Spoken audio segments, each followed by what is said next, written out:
আসসালামু আলাইকুম ওয়া রাহমাতুল্লাহি ওয়া বারাকাতুহু। কাছে কিংবা দূরে দেশে বা প্রবাসে যারা এই মুহূর্তে আমাদের ভিডিওটি দেখতেছেন সবার প্রতি আন্তরিক মোবারকবাদ ও সালাম।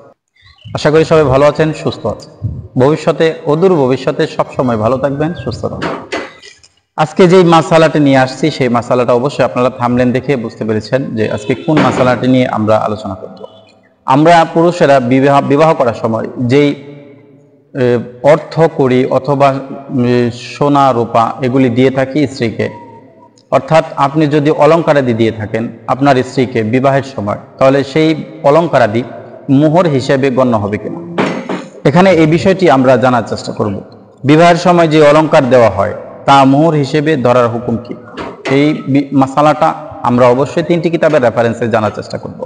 প্রথমত 2টি কিতাবের রেফারেন্স দেব, যা আরবি কিতাব, এবং শেষে একটি উর্দু কিতাবের রেফারেন্স দেওয়ার চেষ্টা করব।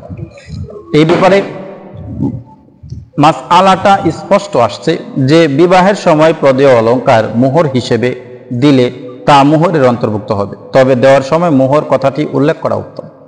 আপনি যেই জিনিসটি দিবেন, আপনার স্ত্রীকে যা দিবেন সবগুলি আপনি মোহর হিসেবে দিতে পারবেন। আপনার স্ত্রীকে মোহর দেন, মোহর হিসেবে আপনি সব কিছুই দিয়েছেন, 2 ভরি স্বর্ণ দিয়েছেন অথবা ইত্যাদি টাকা দিয়েছেন, অলঙ্কার দিয়েছেন, বিভিন্ন অনেক কিছু দিয়েছেন আপনার স্ত্রীকে, এটা মোহর হিসাবে আপনি ধরতে পারবেন। তবে এই কথাটি উল্লেখ থাকা উত্তম যে আমি মোহর হিসেবে দিয়েছি। বিবাহের সময় প্রদেয় অলঙ্কার মোহর হিসেবে দিলে তা মোহরের অন্তর্ভুক্ত হবে। কিন্তু যদি আপনি মোহরের কথা উল্লেখ না করে থাকেন, এমত অবস্থায় কি হবে?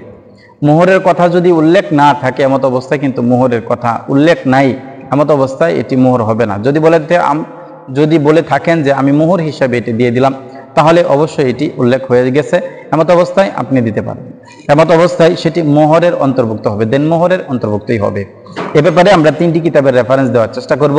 প্রথমত যেই কিতাবের রেফারেন্স দিব সেটি হলো আদ-দুরুল মুখতার, ফতোয়া শামির অন্যতম কিতাব, 3 নম্বর খণ্ড 151 নম্বর পৃষ্ঠার মধ্যে এই মাসালাটি আসছে। 101 নম্বর পৃষ্ঠার মধ্যে এই মাসআলাটি সুন্দরভাবে লিখছেন। এবং দ্বিতীয়ত আমরা যেই কিতাবের রেফারেন্স দিব সেই কিতাবটি হলো ফতোয়ায়ে সিরাজিয়া। ফতোয়ায়ে সিরাজিয়ার 1 নম্বর খণ্ড 230 নম্বর পৃষ্ঠার মধ্যে এই মাসালাটি সুন্দরভাবে আসছে। শুধু তাই নয়, আমরা উর্দু কিতাবের মধ্যে অন্যতম কিতাব, যে কিতাবটি মুফতি সাহেবদের কাছে অনেক পছন্দের একটি ছোট কিতাব এবং অনেক খণ্ডে লম্বা প্রসারিত একটি কিতাব, সেই কিতাবটির নাম হলো কিতাবুন নাওয়াজেল। 8 নম্বর খণ্ড 409 নম্বর পৃষ্ঠার মধ্যে এই মাসআলাটি আসছে যে আপনি যদি আপনার স্ত্রীকে দেনমোহরের কথা বলে অলঙ্কারাদি দেন, তাহলে সেটি দেনমোহরের হিসাবে গণ্য হবে। আপনি যদি দেনমোহরের কথা উল্লেখ করে থাকেন সেটাই উত্তম, আর আপনার স্ত্রীকে আপনি দেনমোহর হিসাবে অবশ্যই আপনি এই অলঙ্কারাদি দিতে পারবেন, আর সেটি দেওয়া হয়েছে আপনার দেনমোহর হিসাবেই। অতএব আমরা আমাদের আলোচনাটা বুঝতে পারলাম। আমাদের যে মাসালাটি সেটি অবশ্যই আমি আশাবাদী আপনারা বুঝতে পেরেছেন। আপনারা সব সময় আমাদের পাশে থাকবেন এবং আমাদের কাছে আপনার মূল্যবান কমেন্টস জানাবেন। আমরা অবশ্যই চেষ্টা করব আপনার জানা যেই মাসআলাটি সেটি অবশ্যই আমরা আবার বর্ণনা করার, অথবা আপনার অজানা যেই মাসআলাটি সেটি আমরা রেফারেন্স সহকারে বর্ণনা করার চেষ্টা করব। আল্লাহ পাক রব্বুল আলামিন আমাদের উক্ত মাসআলাটি বোঝার তৌফিক দান করুক। আবারও আমার মাসআলাটি বলতেছি, বিবাহের সময় যে অলঙ্কার দেওয়া হয় তাহা মোহর হিসেবে ধরার হুকুম কি?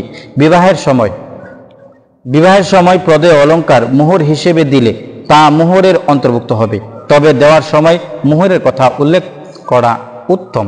এই মাসালাটি আমরা অবশ্যই বুঝতে পেরেছি। আবারও আপনাদের কাছ থেকে বিদায় নিতেছি। মা আসসালাম। সবাই ভালো থাকবেন, সুস্থ থাকবেন, সুন্দর থাকবেন। আসসালামু আলাইকুম ওয়া রাহমাতুল্লাহি ওয়া বারাকাতুহু।